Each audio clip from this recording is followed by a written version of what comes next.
Je vais vous donner du contexte sur les sujets que j'aborderai. C'est une année de spectacles et d'interviews avec un millier de personnes. Voici quelques leçons que j'ai apprises dans ce processus. Et ce qui s'est passé, c'est que je recrutais des femmes pour le spectacle. Environ 8 personnes se présenteraient pour participer à des débats sur différents sujets. Je recueillerais leur point de vue sur les relations. D'accord. Donc, une chose que j'avais entendue, c'est que les femmes aiment un homme qui trompe ou qui peut tromper. Et je pensais que c'était faux. Mais quand j'ai interviewé 1000 femmes, j'ai été un peu plus précis. Si nous avions une émission sur l'infidélité, je pourrais commencer par vous demander si vous avez déjà été trompé. Et je ne pouvais pas croire combien de femmes ont dit oui. C'était pratiquement toutes les femmes, peut-être 70%, je dirais. Oui, j'ai été trompée. Quand vous entendez ça ainsi, elle vous raconte l'histoire, quoi qu'il arrive. Mais j'ai décidé de creuser un peu plus loin. Ma deuxième question serait toujours, êtes-vous parti ou êtes-vous resté quand vous l'avez découvert? Et je dirais que 80% du temps, les femmes restaient. La deuxième chose que j'ai comprise, c'est que si elle finissait par quitter l'homme, elle le quittait quand il arrêtait de tricher. J'ai donc eu un clip qui est devenu viral où j'ai dit que les femmes aiment être trompées parce que je venais de faire 10 spectacles. Où c'était, je ne pouvais même pas y croire. Je dirais, avez-vous été trompé? Oui? Êtes-vous resté ou avez-vous quitté? Non, je suis resté combien de temps? Êtes-vous resté 6 mois? D'accord. Et ensuite, avez-vous fini par rompre avec lui? Oui, d'accord. Eh bien, est-ce qu'il vous trompait alors? Eh bien, non. Alors, vous savez quelle conclusion suis-je censée avoir? Vous savez, la prochaine leçon que j'ai apprise en interrogeant 1000 femmes, c'est que, et c'est un peu contre-intuitif, mais cela n'a pas vraiment d'importance. C'est simplement une compétence relationnelle. Ce n'est pas seulement une question de femmes ou d'hommes, mais vous savez, les gens disent des choses et se mentent à eux-mêmes au point de croire que c'est vrai. Vous savez, j'avais des femmes qui venaient sur le spectacle qui étaient des mères célibataires qui croyaient vraiment qu'elles étaient des femmes traditionnelles. Comment pouvez-vous être une femme traditionnelle et une mère célibataire? Ces deux choses ne vont pas vraiment de pair. Vous ne pouvez tout simplement pas. Et la dissonance cognitive que je voyais encore et encore m'a amené à croire, m'a amené à conclure que parfois les gens font de la vertu une démonstration, mais il faut observer ce qu'ils font. Un autre exemple auquel j'ai pensé était qu'une femme est venue sur mon émission, toute l'émission. Elle a dit, j'aime les gentils garçons, vraiment. J'en ai fini avec les mauvais garçons, j'aime les gentils garçons. Eh bien, pour ce spectacle, mon recruteur avait amené un de ses amis pour regarder le spectacle. Et ce gars, je ne le savais pas à ce moment-là, un inconnu, ami d'un recruteur, était venu voir le spectacle. Il venait juste de sortir de prison. Je ne comprends pas pourquoi il était chez moi. Pourquoi l'avoir amené? Ou comme s'il vendait de la drogue ou quelque chose. Je ne sais pas ce qu'il faisait. Malgré le hors-sujet, il a eu son numéro et l'a raccompagné chez elle ce soir-là. Et cette femme, pendant 1 heure, le spectacle entier. Alors, quelle conclusion ai-je tirée? C'est que parfois, les gens mentent, évidemment, et parfois, les gens se mentent à eux-mêmes au point de croire que c'est vrai. D'accord. Sur 1000 personnes, j'ai peut-être trouvé 3 femmes que je dirais proches de la tradition. Donc, souvent, ce que j'entendais, c'est que le groupe conservateur ou les conservateurs disaient toujours « Va à l'église et trouve-toi une bonne femme ». Mais lorsque j'interviewais des femmes, qu'elles soient musulmanes ou catholiques, je rencontrais des femmes de différentes confessions. Je rencontrais des femmes qui étaient les chrétiennes. Je rencontrais toutes sortes de femmes et sur 1000, peut-être 3 qui... Et les gars, au fait, je ne dis pas que j'aime être traditionnelle ou quoi que ce soit, mais je peux observer ce qui rend quelqu'un traditionnel ou non.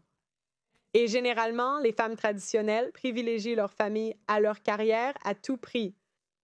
Donc, vous ne pouvez pas vraiment dire que vous êtes traditionnel si vous avez passé votre jeunesse sans avoir de famille, n'est-ce pas? Vous ne pouvez pas vraiment dire que vous êtes traditionnel si vous travaillez 80 heures par semaine avec des enfants.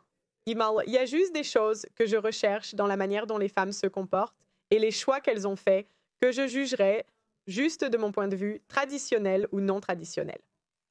Je dirais peut-être 3 sur 1000. Une réaction fréquente que je recevais était Oh, ce sont juste le genre de femmes que tu invites dans ton émission. Étant à Londres, nous avions une variété de femmes. Des femmes normales aux professionnels, dont des médecins, qui sont venus sur notre émission. Je veux dire, nous avions même des femmes qui étaient des épouses qui sont venues sur notre émission. Et j'essayais même de recruter. Je me disais, oh, trouvez-moi, c'est super. Vous savez, épouses traditionnelles. Je ne pouvais pas les trouver. La chose suivante que j'ai apprise est que très peu de femmes peuvent traiter des informations sans le prendre personnellement. Un exemple de cela est une fois où j'ai tweeté que les femmes de 25 ans sont plus belles que les femmes de 35 ans. Et il y avait des mères mariées qui m'envoyaient leurs selfies en essayant de me prouver, à moi, une femme quelconque sur Internet, qu'elles sont toujours attirantes. Je ne parlais jamais de quelqu'un de spécifique. Aucun nom n'a été mentionné. J'ai juste dit, vous savez, en vieillissant, nous ne sommes pas aussi beaux de la même manière. Si un gars, je ne sais pas, à 60 ou 70 ans, il ne pourra probablement pas soulever autant. Si vous dites ça à la plupart des hommes, ils ne vous montreront probablement pas leurs muscles, vous savez? Mais ce que j'ai réalisé, c'est que je ne pourrai jamais faire une déclaration générale sur la dynamique entre hommes et femmes sans que les gens et les hommes ont aussi ce problème, n'est-ce pas? C'est réciproque, mais sans que cela soit pris personnellement. Beaucoup d'hommes qui participent à ces émissions et disent qu'ils ne tricheraient jamais n'ont soit pas l'option, soit ils mentent.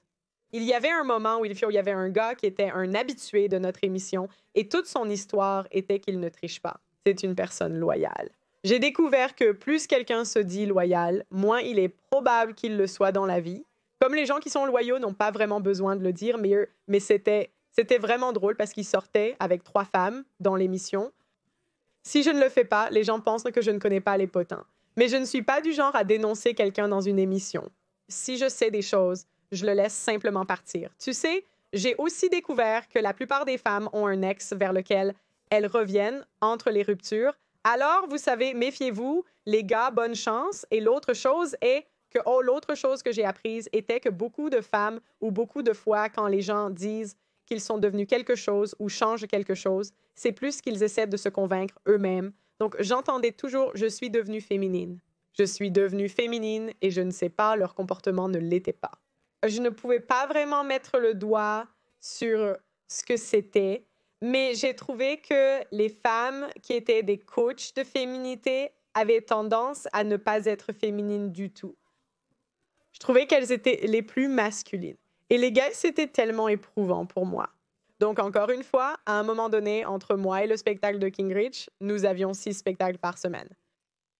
Donc, j'ai atteint un point. Je ne pouvais tout simplement pas. C'était tellement frustrant pour moi d'avoir des conversations encore et encore, où l'information ne pouvait jamais être prise en général. C'était toujours pris personnellement que j'avais juste besoin d'une pause. Je voulais juste faire une pause, d'accord?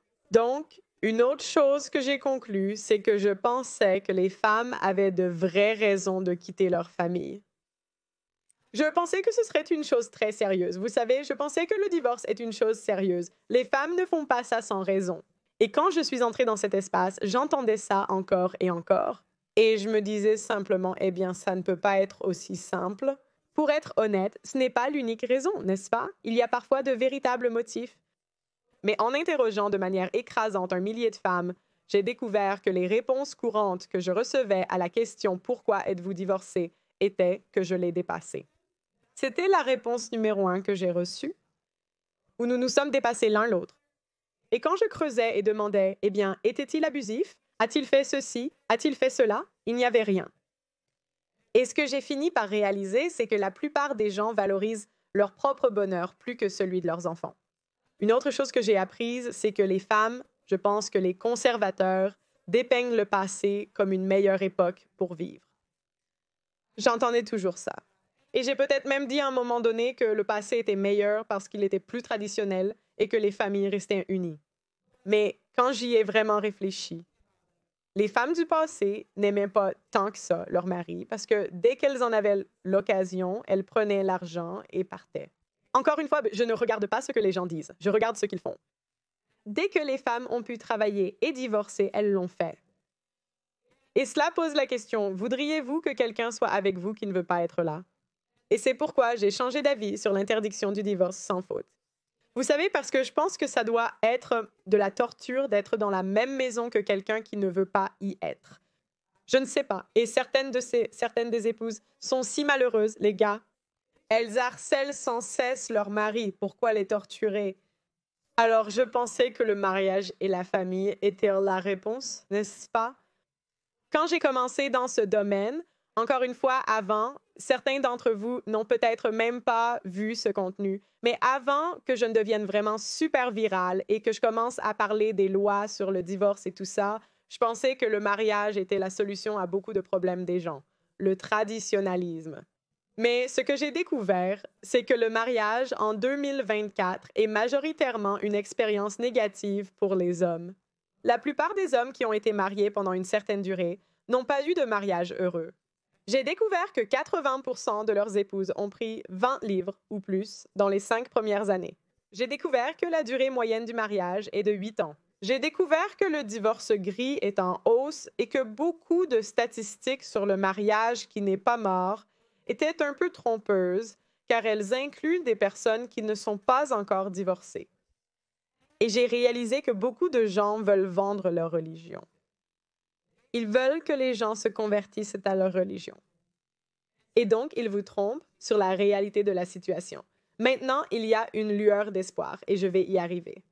J'ai détaillé dans un tweet, j'ai donc interviewé beaucoup d'hommes qui ont été victimes de divorces violents et ce sont des hommes qui ont tout perdu dans le divorce.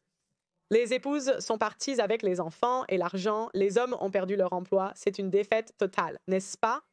Et j'ai découvert que c'était un schéma courant qu'après le deuxième enfant, beaucoup de ces femmes arrêtaient de coucher avec leur mari et demandaient le divorce. Les chronologies diffèrent. J'ai trouvé cela cohérent parmi les musulmans, les catholiques, les chrétiens, aux États-Unis, en Californie, au Texas, en Floride. Et j'ai découvert que le mariage moyen n'est tout simplement pas, ce n'est pas une bonne expérience pour la plupart des hommes parce qu'ils n'en retirent rien. Concilier cela a été difficile pour moi car la plupart de mes connaissances étaient mariées. Cependant, cela ne garantit pas qu'ils resteront mariés. Et d'autre part, cela ne signifie pas que c'est la situation moyenne. J'ai compris que le mariage semble disparaître pour la classe moyenne et ne concerne plus que la classe supérieure. Alors, l'autre chose que j'ai réalisée, c'est que la plupart des hommes vivent selon les termes de leurs femmes, pas les leurs. Même les femmes chrétiennes, j'ai trouvé qu'elles seraient presque de pire qualité. Et je sais que les catholiques et les chrétiens me détestent pour cela. Mais mon Dieu, j'ai assisté à 5 mariages chrétiens et chaque fois, je demandais aux épouses avant qu'elles se marient, obéirez-vous à votre mari? C'est principalement non. Je pense que c'est le seul emploi, n'est-ce pas? N'est-ce pas la seule chose? Donc, vous savez, mais ce que j'ai conclu après cette année, c'est que je pense que le seul mariage qui reste est le mariage le plus pur que l'on puisse avoir. Donc, dans le passé, les femmes restaient pour l'argent. Dans le passé, les femmes restaient à cause de la culture. Autrefois, les femmes restaient pour des raisons religieuses. Maintenant, on vous paye pour partir. Votre taux d'échec dépasse largement les 50%, malgré les statistiques trompeuses qu'ils vous fournissent. Votre chance de réussite est d'environ 10%. Mais les gens qui réussissent, vous savez qu'ils sont là parce qu'ils s'aiment. Parce qu'il n'y a rien dans cette société qui maintient les gens ensemble. Donc, c'était ma conclusion. Après 1000 entretiens, 1000 femmes et juste quelques leçons que j'ai apprises, c'est ce que c'est une femme heureuse, une vie heureuse. Les gens qui ne veulent pas se marier. Je comprends parfaitement qu'il n'y a aucune raison valable pour un homme d'agir ainsi en 2024. Non, les chances sont complètement contre vous.